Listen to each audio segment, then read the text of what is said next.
Shalom, salam sejahtera untuk kita semuanya. Selamat Sabat. Saudara-saudara yang kasih Tuhan, masih bersama dengan saya, Pendeta Daniel Siswanto. Kita melanjutkan akan pelajaran sekolah Sabat kita. Kita telah tiba di pelajaran yang ke-8 di triwulan yang ketiga di tahun 2022 ini. Satu pelajaran yang sangat menarik dengan judul Melihat yang Tak Terlihat.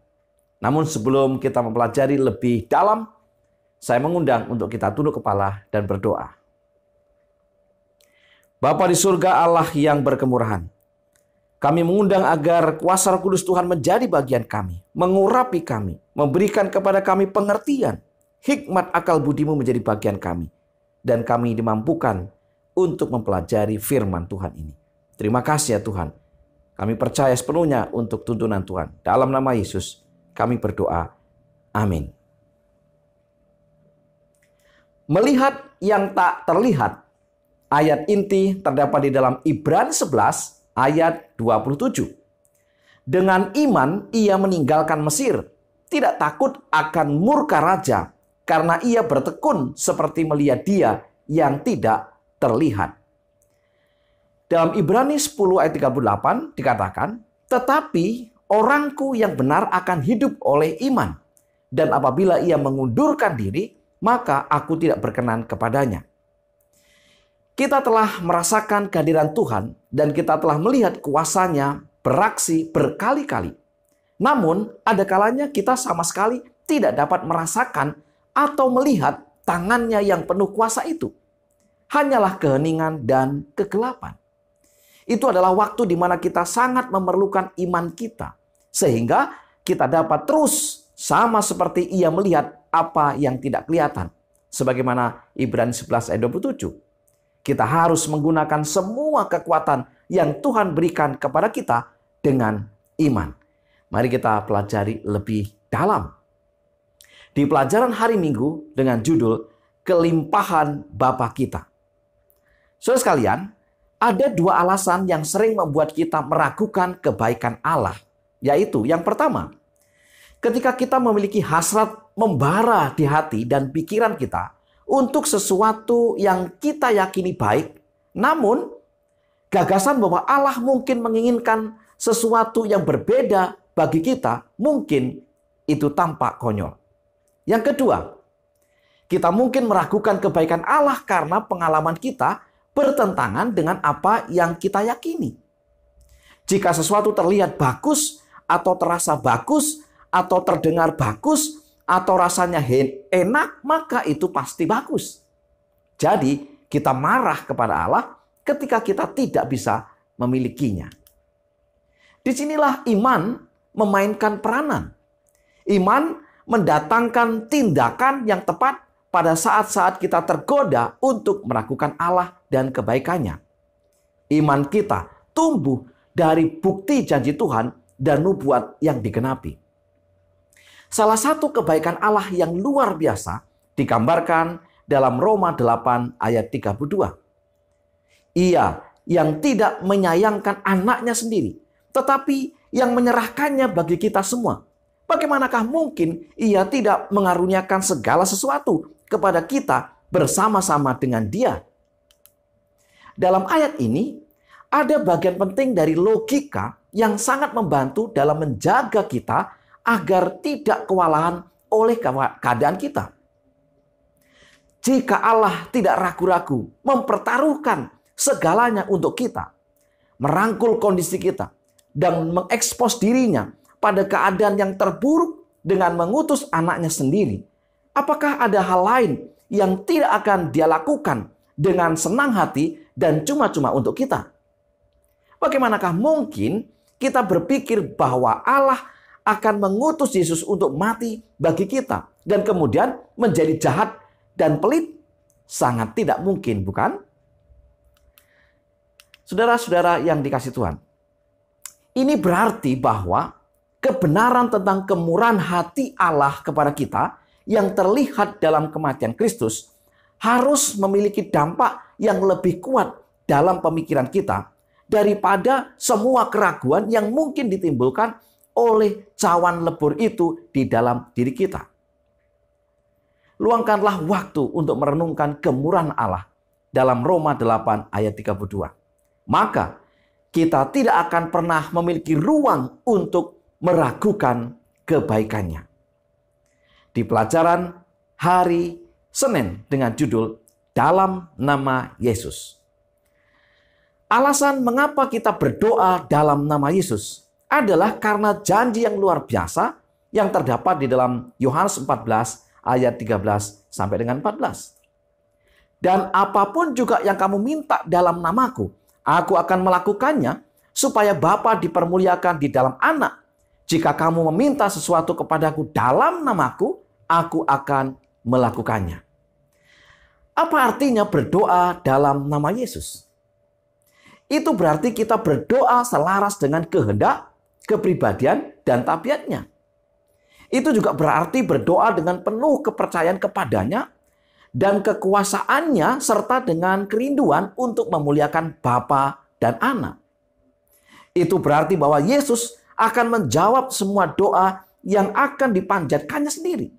Kuasa doa tidak terbatas bila ditujukan kepada Yesus atau Bapa dalam kehendaknya.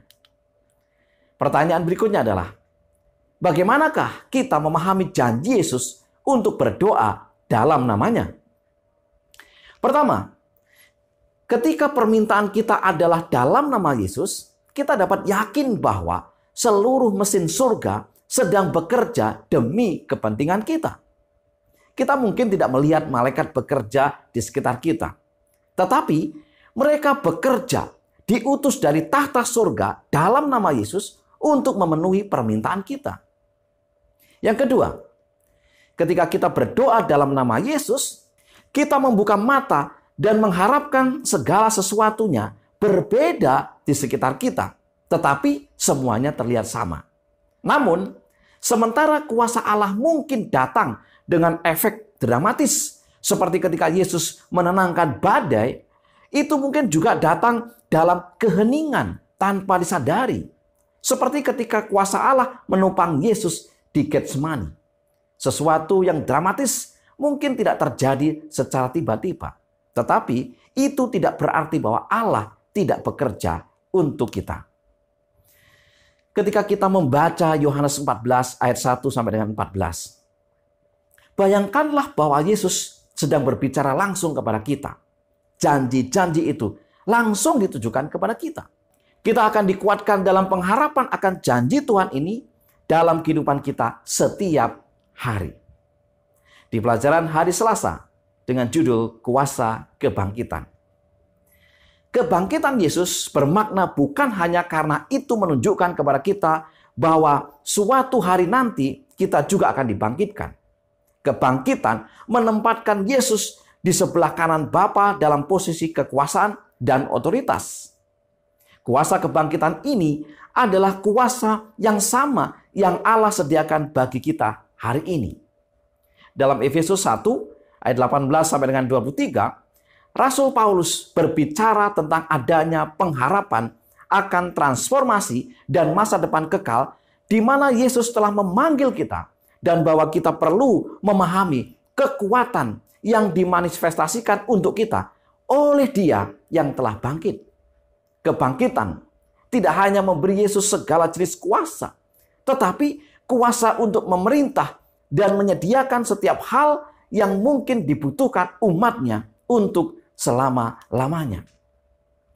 Alkitab menempatkan kebangkitan di jantung iman kita kepada Tuhan dan harapan untuk masa depan. Rasul Paulus menyimpulkan dalam 1 Korintus 15 ayat 19, jikalau kita hanya dalam hidup ini saja menaruh pengharapan pada Kristus, maka kita adalah orang-orang yang paling malang dari segala manusia. Kejahatan dan kematian akan berakhir dengan kebangkitan orang-orang yang menaruh kepercayaan mereka kepada Tuhan. Saudara-saudara yang dikasihi Tuhan, satu-satunya harapan kita untuk keselamatan berada di dalam Allah yang menanggung dosa kita ke atas dirinya dan membangkitkan kita juga dengan kuasanya. Kuasa kebangkitan telah menyingkap tabir gelap penderitaan dan kematian. memberi seberkas sinar harapan di balik duka cita, membangkitkan semangat untuk bersaksi tentang Dia yang telah bangkit dari antara orang mati. Demikian juga menyalakan pengharapan yang telah redup. Tuhan mampu untuk berbicara, membiarkan umat atau anak-anaknya menderita dan mati karena Dia menciptakan mereka, dan karena itu Dia dapat menciptakan kembali atau membangkitkan mereka. 2 Korintus 1 ayat 9 berkata, bahkan kami merasa seolah-olah kami telah dijatuhi hukuman mati. Tetapi hal itu terjadi supaya kami jangan menaruh kepercayaan pada diri kami sendiri, tetapi hanya kepada Allah yang membangkitkan orang-orang mati. Di pelajaran hari Rabu, untuk membawa semua kekhawatiran kita. Seseorang pernah berkata bahwa ketika hidup kita sangat terikat, serahkan kepada Allah dan biarkan Dia melepas ikatannya. Kita tidak perlu menunggu sampai merasakan keputusasaan. Kita hanya perlu mengambil keputusan untuk berserah kepada Tuhan saat ikatan itu menghimpit kita. 1 Petrus 5 ayat 7. Serahkanlah segala kekhawatiranmu kepadanya, sebab Ia yang memelihara kamu. Nah, pertanyaannya adalah, apakah arti serahkanlah dalam ayat ini? Yang pertama, itu berarti membuang, memberikan, sehingga apa yang menyebabkan rasa sakit dan kekhawatiran tidak lagi ada hubungannya dengan kita. Yang kedua, arti daripada serahkanlah adalah tentu saja beban kita tidak dibuang begitu saja. Kekhawatiran kita tidak hilang begitu saja. Serahkanlah berarti segala beban kita diberikan kepada Bapa kita yang di surga, yang berjanji untuk menyelesaikannya. Nah, inilah maksud daripada serahkanlah dalam ayat 1 Petrus 5 ayat 7. Saudara sekalian, kecemasan dapat disebabkan oleh berbagai hal. Di antaranya, tekanan dari pekerjaan, kritik yang tidak berguna, merasa bahwa tidak diinginkan atau tidak dicintai, kekhawatiran akan kesehatan atau keuangan, merasa diri kita tidak cukup baik untuk Allah, merasa bahwa kita tidak diampuni. Nah, hal-hal ini adalah penyebab daripada kecemasan. Apapun masalahnya, alasan kita tidak perlu khawatir adalah karena Allah peduli. Dia cukup peduli untuk mengubah situasi apapun. Yang kita perlukan adalah mempercayai Allah yang akan menyelesaikannya. Ketika Rasul Petrus mengajarkan supaya kita menyerahkan segala kekhawatiran kita kepada Tuhan, 1 Petrus 5 ayat 7, dia tidak bermaksud mendukung kemalasan rohani atau sifat tidak bertanggung jawab. 1 Petrus 1 ayat 5 sampai dengan 7. Demikian juga Yesus mengajarkan murid-muridnya untuk tidak khawatir, tetapi untuk percaya pada Allah. Matius 6 ayat 25 sampai dengan 33. Yesus mengajarkan orang Kristen bahwa mereka harus rajin dan bertanggung jawab. Matius 24 ayat 45 sampai dengan 51. Demikian juga Matius pasal yang ke-25. Mazmur 37 ayat 5. Serahkanlah hidupmu kepada Tuhan dan percayalah kepadanya, dan Ia akan bertindak. Di pelajaran hari Kamis dengan judul Tetap Setia di Saat Allah Tak Dapat Dilihat. Saudara sekalian, bagi orang Yudea yang diasingkan di Babel, Allah tampaknya tidak terlalu peduli dengan situasi mereka. Mereka masih diasingkan, masih merasa ditinggalkan Allah karena dosa mereka. 70 tahun mereka harus mengalami penawanan. Tetapi Yesaya mengucapkan kata-kata penghiburan kepada mereka. Dalam Yesaya 40 ayat 11 dikatakan, seperti seorang gembala, ia menggembalakan kawanan ternaknya dan menghimpunkannya dengan tangannya. Anak-anak domba di pangkunya, induk-induk domba dituntunnya dengan hati-hati. Tuhan masih bersama umatnya.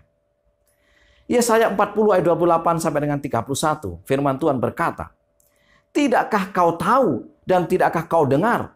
Tuhan ialah Allah kekal yang menciptakan bumi dari ujung ke ujung. Ia tidak menjadi lelah dan tidak menjadi lesu, tidak terduga pengertiannya. Dia memberi kekuatan kepada yang lelah dan menambah semangat kepada yang tiada berdaya. Orang-orang muda menjadi lelah dan lesu dan terluna-terluna, jatuh tersandung. Tetapi orang-orang yang menanti-nantikan Tuhan mendapat kekuatan baru. Mereka seumpama Raja Wali yang naik terbang dengan kekuatan sayapnya. Mereka berlari dan tidak menjadi lesu. Mereka berjalan dan tidak menjadi lelah. Saudara-saudara yang dikasihi Tuhan, dalam kitab Ester, Allah bahkan tidak disebutkan satu kali pun, bahkan di tengah krisis yang melanda.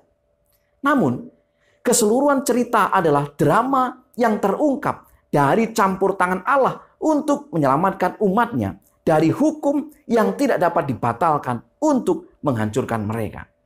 Betapa Allah yang sangat ajaib, Allah yang selalu bekerja, saudara.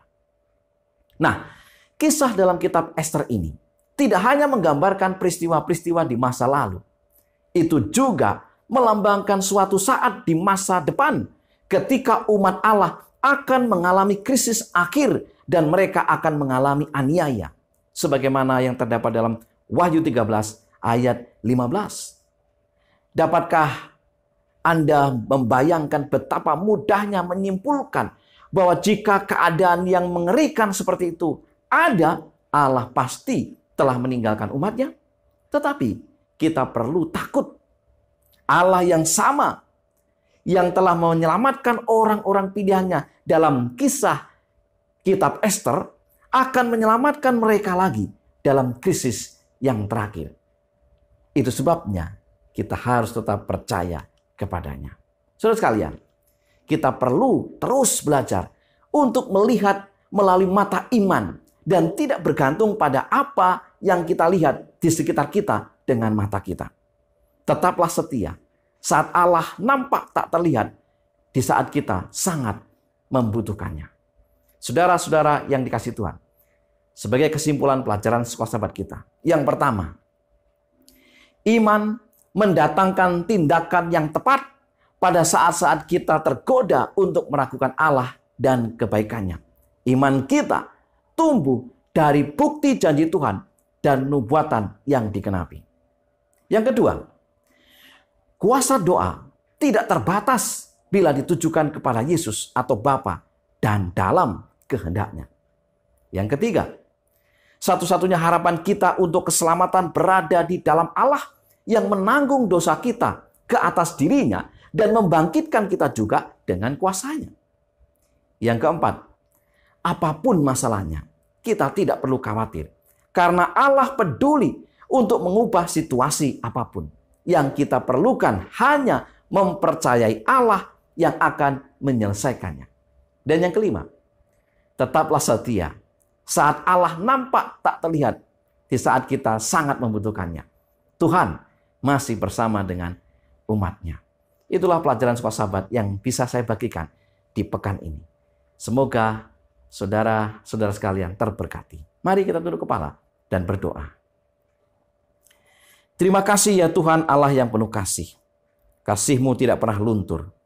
Penyertaan-Mu tidak pernah terlewatkan. Engkau selalu ada di dalam kehidupan kami. Siap menolong kami, memberikan rahmat dan kemurahan-Nya untuk kami. Bukalah mata rohani kami, dan biarlah Roh Kudus Tuhan mengurapi kami, memberikan kepada kami pengertian, sehingga iman kami semakin diteguhkan dalam situasi apapun. Berkati seluruh umat-umat Tuhan dimanapun mereka berada. Dalam nama Yesus kami berdoa. Amin. Saudara-saudara yang dikasihi Tuhan, mari kita terus menggali kebenaran-kebenaran firman Tuhan, khususnya melalui pelajaran sekolah sahabat kita.